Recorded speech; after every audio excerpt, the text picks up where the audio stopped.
Good evening. Welcome to Game Master Soapbox. I am your host, Jonathan Albin, a game master with almost 50 years of experience behind the screen, sharing with you some of the things that I come across that I stump for off of my soapbox. So today we're going to be talking about miniatures. We're talking about character collections, so to speak, the stuff they gather in the game. We're going to talk about analysis paralysis, taking on the big bads. Story time for Nikos today is something new I'm going to be adding. Area effects in the theater of the mind, how that actually functionally can work. And then my rant today will be on people who use their character sheet as a script for their game. And then, of course, a promotion for the new podcast on evenings at 9 p.m. Alrighty, so let's get started. So if you play role-play games, you are very familiar with the concept of using miniatures in the game, but that is not always been the case. And ironically, it was from miniatures games that Dungeons and Dragons in particular was formed. And the use of and benefit of using miniatures in a game becomes pretty obvious right from the beginning. I want to thank you for being with us tonight, and if you haven't done so yet, go ahead and follow this channel. And if you're on YouTube, make sure you click the subscribe button and hit the notification bell so you don't miss an episode. All right, so we are going to be talking about the process of integrating miniatures to the table. Now, the 5th edition and even the 4th edition before of Dungeons and Dragons was very sympathetic to the use of miniatures in roleplay. And one of the major benefits of using miniatures in your game session is it gives a visual representation, visual cues to your players. And as we mentioned yesterday, the action magnets definitely sometimes need something like a miniature to keep them oriented to where they are on the scene and which action they can or should be involved with. But the secondary benefit of miniatures integration is an idea or a concept of motion in the game. Now, I have seen very dynamic roleplay games where they toss out the rules, if you will, for miniatures combat and move the miniatures as they desire for theatrical purposes. But I've also seen people who stay very letter of the law within 5e and still get some at least dynamic movement by taking advantage of the area of influence that a character has, the 5 feet around them, and such like, therefore moving from position to position in the battle fluidly and giving reasons for the characters to be able to do certain actions that they are wanting to describe. So there's the essential benefit of playing by the miniatures rules. There's also the benefit of miniatures integration that you have a sense of scale. If you have a character who is by definition a little person, whether it be a gnome or a peck or something like that, if you've got a small person in the game, then the concept of that little person's movement relative to the others should become apparent simply by the size scale difference. Likewise, a larger creature with more monstrous features, maybe massive size, can move differently or whatever. So the idea of using miniatures to show that really helps with the flow of the game session, episode after episode. It's also a benefit if you wish to use some form of marker. This is one of the things that I did for years when I played, is that I would put a marker next to each model that had already taken its action during a turn to make sure that I got to everybody in a turn, and all of my monsters got turns as well. Because what I found is, as a storyteller, you're so engrossed in what the players are doing that sometimes you forget for the monsters to actually make their actions or take their effects. So it's helpful when you're playing with a miniatures base in the mix that you're able to do that. Now, there's some negatives to miniatures integration. First of all, you have to have an area of play space. Now, in most household games, they play around a tabletop, and therefore you have the center table. But in many of my groups, because we mostly ran theater of the mind, we didn't have to have miniature space, and so we would lounge in the living room furniture, kick back in a big cushy chair, so you didn't have to stay particularly focused on what was going on a tabletop. Therefore, it was always kind of telling that my players would know when they were in for a a tougher time of it when I would say, let's go out and play at the table today, because they knew that meant I was breaking out the models and doing something much more challenging physically, and therefore needed the space orientation mechanism in place for that.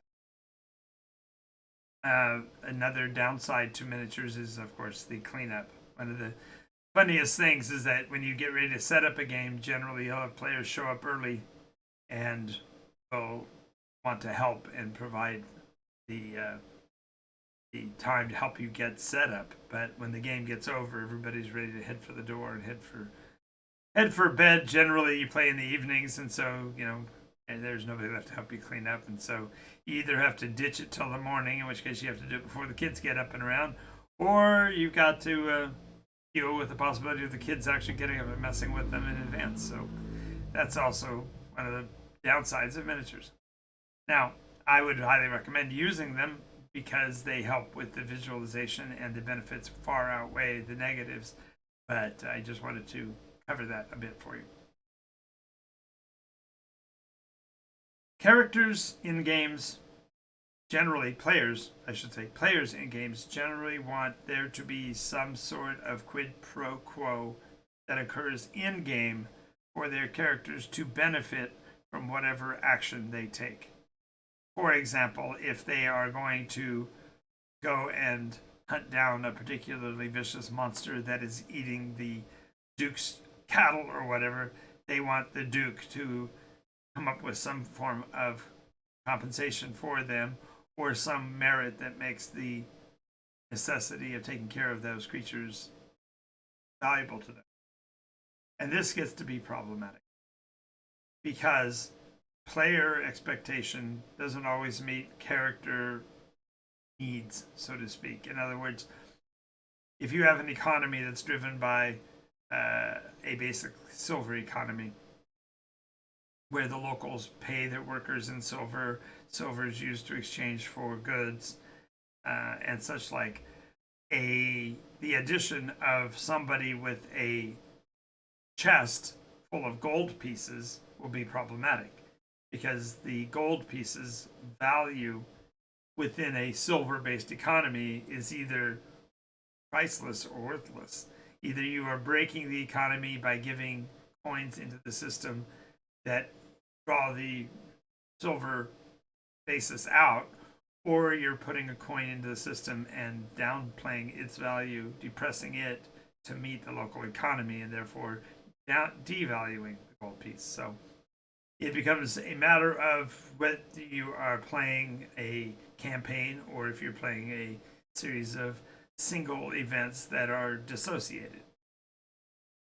So, just as a quick go-to, realize that the average income in a silver economy means that the average person makes a silver piece. Historically, if a person made a denarius was 1 day's wages, and that denarius was a coin that equated to that, so that the employer could give the person physical representation of the work they had done in coin form. Therefore, they could then use that in a compensatory way when dealing with other tradesmen, trade like for like, in perception of how long it took it to make an item, and therefore what its value was compared to what the valuation of the coins were. So when you have those economies, when you have those numeric values, then you have an understanding of them.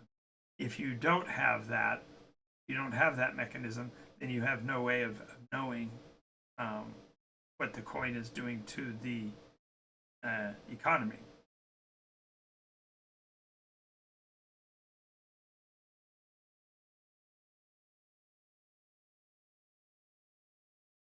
Of course, the next issue that we're going to talk about today, well, let's continue about the economy, because now when you're talking about character compensation, therefore, if you tell them that there is going to be a chest of gold that is being guarded by a troll, then the destruction of the troll should have a compensatory value equal to the number of coins in that box.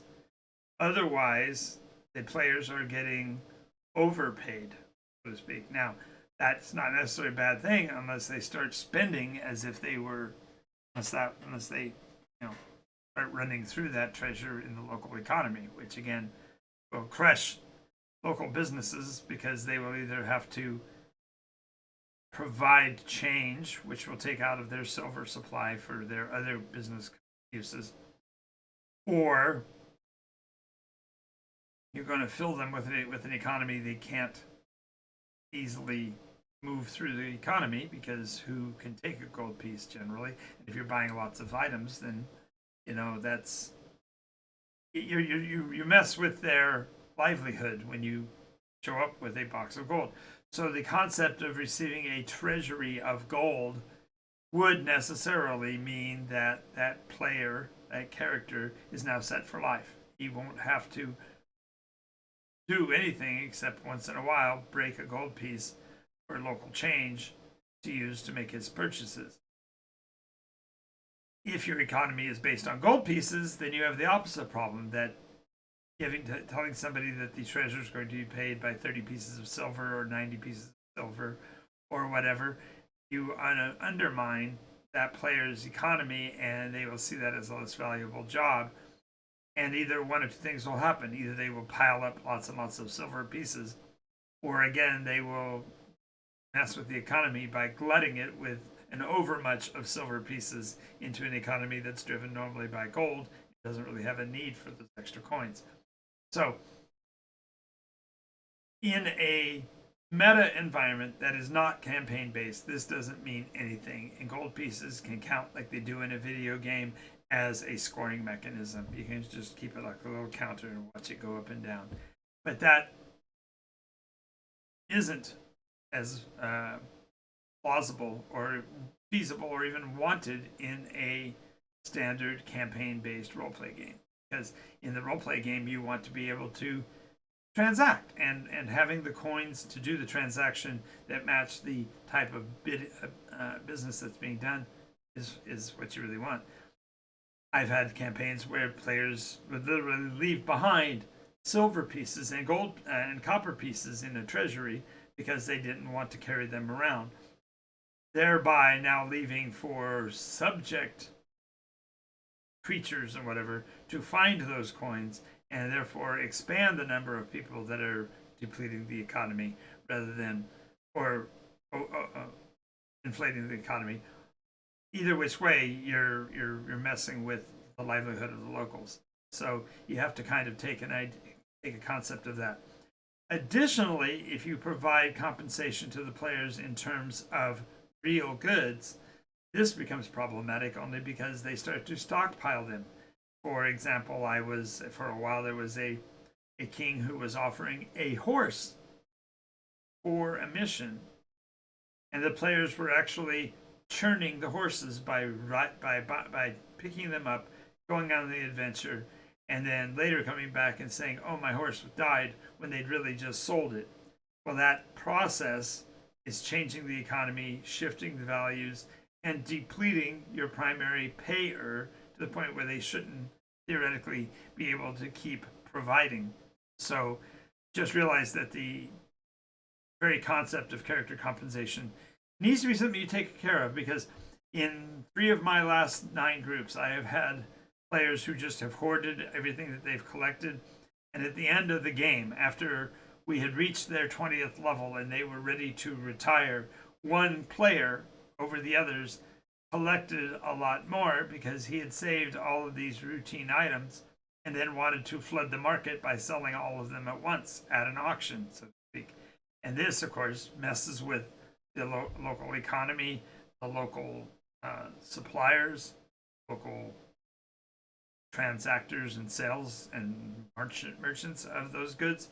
It's just, I guess what I'm trying to get to is that character compensation is a concern for a game master, and that if he's looking at building a long-lasting story that makes sense, then the characters need to be compensated appropriately for the mission and not overpaid, so to speak. Alrighty, so we're now going to talk about one of my favorite challenges in game, and that is the concept of analysis paralysis. Now, that $2 words there, so to speak, but the idea of utilizing or talking about analysis paralysis. We're talking about the player who talks a good game about what he wants to be able to accomplish, and when he gets around to his turn, isn't certain, and he'll vacillate between two or more options. Oh, maybe I want to do this. Maybe I want to attack with that weapon. Well, I don't know what its armor type is, so maybe I want to switch weapons. Maybe I want to run back and get behind the fighter. They've got a series of different options, and the way to handle analysis paralysis is, instead of leaving it open table to a person that you know has this challenge, couch the answers with an either or. Now, some players will probably respond in the chat and give me grief over suggesting that a player has to follow what the game master says, and therefore you're railroading player. Or on the other hand, it'd be a situation where where the options you give them aren't including the ones that they particularly wanted to pursue. And that can also be a problem. So it's really important to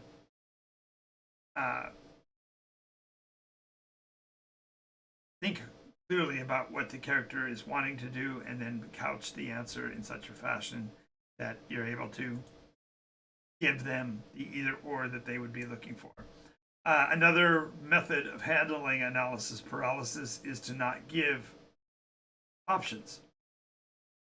Simply state what's going on and then tell them which dice to roll. In many cases, a newer player, this is the right solution because they aren't yet to the point where they can put their feet down and push against the world and decide what it really means to be doing the actions or whatever. So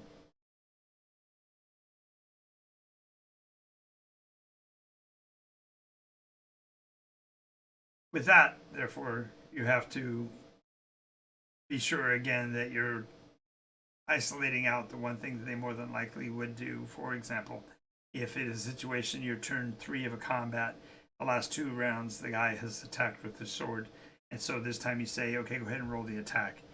You don't have to ask them to, describe what they're doing unless they want to, and you don't have to make a big deal out of it, but just being aware that they can make those decisions as you're doing the process or whatever makes more sense.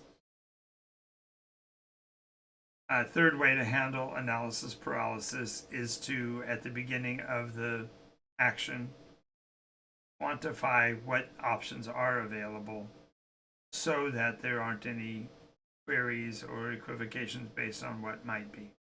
So the monsters have attacked, your vanguard is already engaged, your archers are opening fire. You have the option to switch to a ranged weapon and assist the archers, or you can move into combat with the frontline fighters, or something else. What would you like to do? And give them more clear choices so that they don't have to process the infinite possibilities. Because the skill of doing infinite possibilities is a long-term effect of play.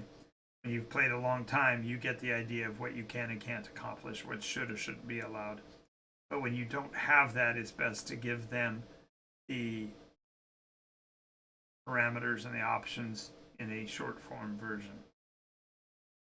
So with those 3 ways, you can eliminate or at least reduce the amount of analysis paralysis that cripples the game session. Because I'll be honest, analysis paralysis is probably the largest time suck in a game session. When every round the same players are having to vacillate between one action and another, and they're not sure what they're wanting to do.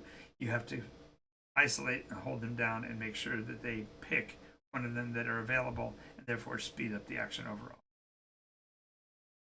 All right, so but now we've talked about that, and I want to talk a little bit about dealing with the big bad in a campaign. Stories are a rising and falling tide, a sinusoidal curve, if you will, towards advancement. And generally speaking, it's a climbing sinusoidal curve. So at certain points, they have to confront the big bad, the villain of the story, the nemesis that you've placed in front of them. And this should be a stressful condition for them. They should have to think with all of their thinking bits, so to speak, and make decisions based on what the situation is very seriously so that they can overcome the bad. So when they do decide to take on the big bad, realize that the big bad has a problem. Generally speaking, when you're talking about a monstrous villain, a monstrous nemesis, then that monster generally is known to be a solo, somebody who operates alone. The concept of going into the dragon's lair to kill the dragon, there's generally one dragon. And if you look at it just surely from the number of actions available to the players versus the actions available to the dragon, unless it is a one-on-one warrior against a dragon, it's not going to be square. And even if it's 1v1, it's not necessarily square because now you have a action economy favor for the monster because monsters generally have 2 claw attacks and a bite at the very minimum. And with a dragon, you'd have several more possibilities. So you have to take into account the number of players, the number of actions per player, and the number of sidekicks and ancillary damage dealing that they can bring to bear. So therefore the players have to look at it from the standpoint of, okay, we know the dragon can claw, he can bite, he can attack with his tail.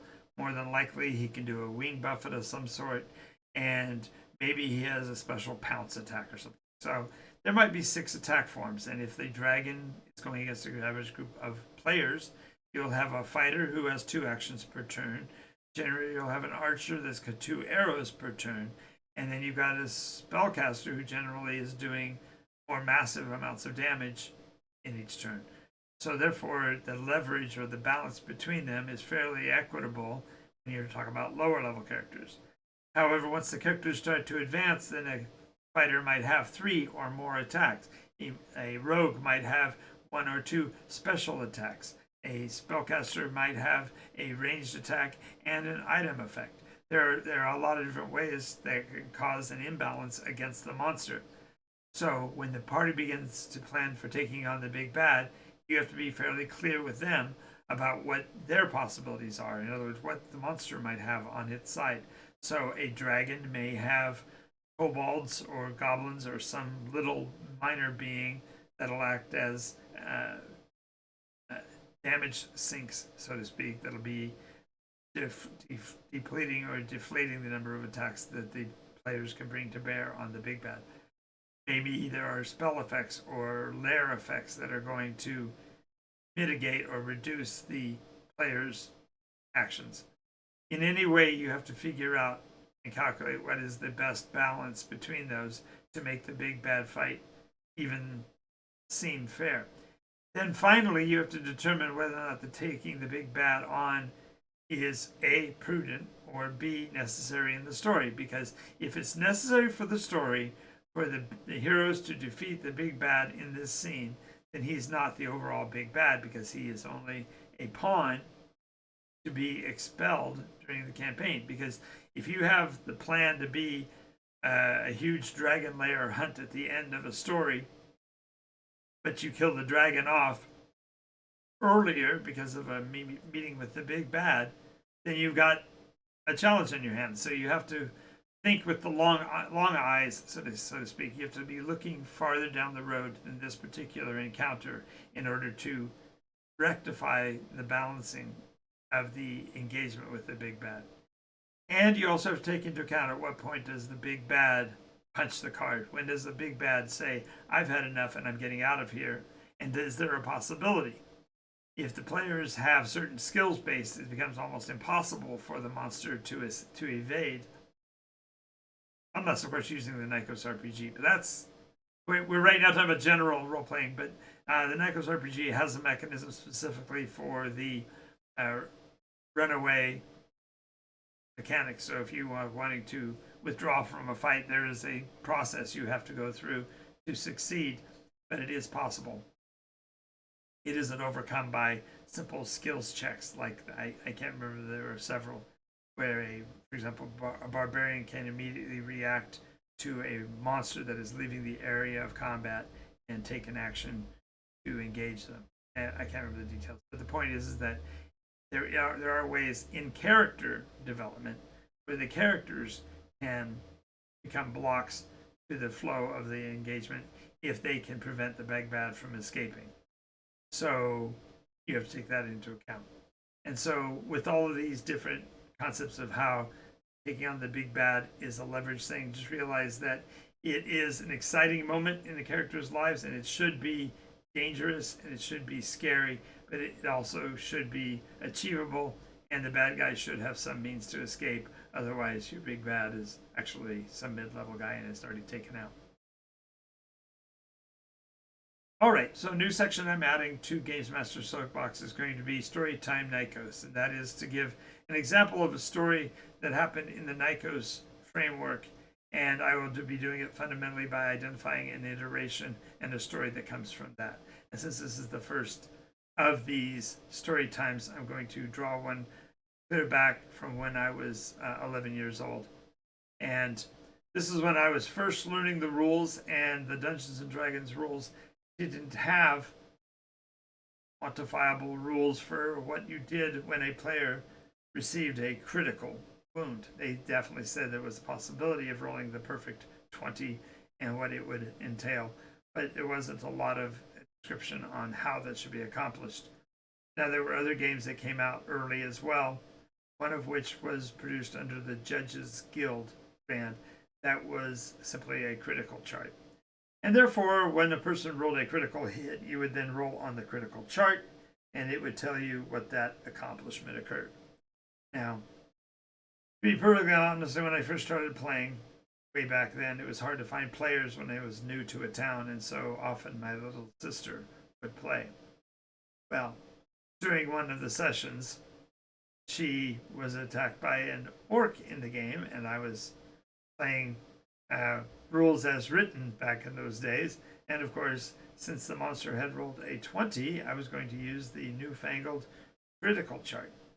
And so now notice that at this point, I'm 12 years old, and my sister is 2 years my junior, so she's only 10. And so in game, I tell her, well, your arm's cut off, because that's what the table said. I rolled that she lost an arm. Now, in all defense, the rules did include a means for clerics to do major restorations and things like that and grow back the arm and such. But at this point in the story, she had never met any of those, so she had no idea what it meant. She just knew that she was without an arm and immediately got up and ran into the other room and was crying to my parents about how I was so cruel that I'd lopped her arm off. And to this, until my dad's dying day, he would always remind me of this, that his only experience with role play games that he could recall from when I was a kid was my little sister coming out and shouting that. And my dad's response was to bellow out, "Fix it, Jonathan! Fix it!" So naturally I had to miraculously sew her arm back on in the next scene, and therefore it was all made better. But the point is that until my dad passed away about a year ago, whenever I would be doing something and he'd hear about the player's dilemma in a game, he would say, "Jonathan, just fix it, Jonathan." So that was my first D&D or first early D&D experience with someone outside the game influencing it. Fix it. There is my story of Nykos' first iteration. All right. Next kind of thing we want to talk about or deal with are area of effect spells if you're playing in Theater of the Mind. For those that may not be familiar, Theater of the Mind play is when a storyteller narrates and describes the location, the setting, the possible engagement characters that might be in the scene, and then the players describe their actions in reference to that narrative. There are not generally miniatures involved. There generally are not other physical manifestations involved, not even drawings, but it is simply played in the mind of the players. This theater of the mind, therefore, requires a level of communication that's perhaps stiffer than might be discovered in a standard roleplay game today, because the amount of information you would have to track as far as how far how far away from the enemy am I, how fast can I move, and can I cover that distance in an appropriate amount of time, or is there a chance of me being ambushed on my way? So these are all things that have to go into the use when you're dealing with the engagement. So when a player activates an area of effect, magical effect, like a fireball or a cone of frost or whatever, these areas of effect are now intangibles or they're difficult to perceive in an environment that is already in the theater of the mind and therefore abstract.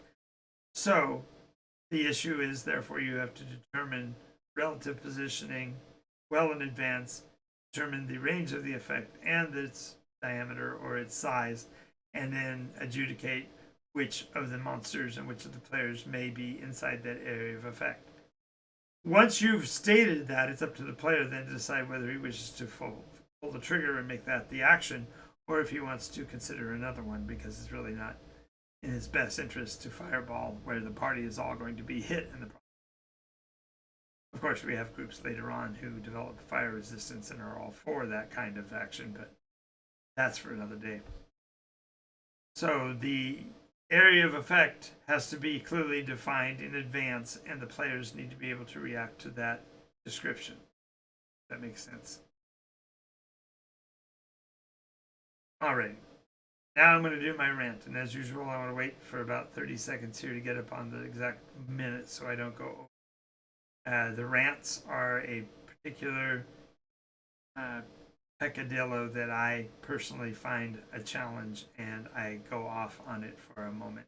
I don't necessarily go berserk and tear my hair out and shout. Maybe I should to get more interest in the rants, but nonetheless, the rant is a clear castigation of whatever that situation is. Alrighty, today's rant is players who use their character sheet as their script in a game. It is fine to have a piece of paper at the game that represents your character. That's great. But in the action scene, the concept, especially in theater of the mind, is to experience that presence in that space and react to it in the way that that character would. Unfortunately, I see a great number of players who actually sit and pull their character sheet up in front of their face and then decide from the list of possible actions on the character sheet what it is they're doing, so that it is explainable by the rules, because they can't comprehend of an action that could be done without the rules. And so it's only really a challenge when you have players who are coming from a rules as written universe, because in a rule of cool universe, a player says, I want to run away. That's pretty clearly defined. Okay, you are running away. Therefore, I can take all kinds of make certain kinds of assumptions about what the other characters in the room will do if you are the one who's running away. Perhaps they'll take pursuit. Maybe they won't. But the point is that if you are playing in theater of the mind, you don't have to look at the sheet to see what your character can do. You just simply decide what you're going to do, and then we see later on whether or not it's possible. It's frustrating when they look at you after you've said they can do something. They go, well, I don't have a skill for that, so I can't do that. It's like, wait, no, you can attempt it. You can always attempt it. We just modify the die roll based on how successful it might be. But go with a knee-jerk reaction, because that's what you would do in that scene. And instead, players want to defer, take a few extra seconds maybe, dissolve some of the excitement of the scene, drain some of the fun out of it, and drop it into a template on a piece of paper. And that's something that really has bugged me for a long time. Now, I have players who have a history in games that are rules as written focused, and I can tell you those who have embraced the NycosRPG mechanism and the way I run games have greatly appreciated and eventually abandoned those old positions as a whole, because they realize that it interferes with the entertainment and the fun of the game, because even a mistake is an a action in a game that could have actually happened. So it's just, if I ever have the possibility, I'm going to recommend that the players internalize what their characters do to the point where they don't have to look at the sheet.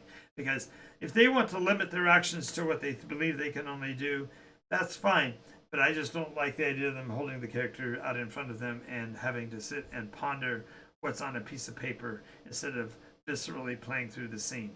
All right, I'm done. All right, so that was actually a pretty good one. I didn't go over on that rant. Okay, so here we are at the end of the official timeline of this episode, and this is where I get to talk about what's coming up in the future. Tomorrow and following at 9 p.m., I'm going to be doing Session 0 Chronicles. These will be 1-hour sessions of Dungeons and Dragons pre-game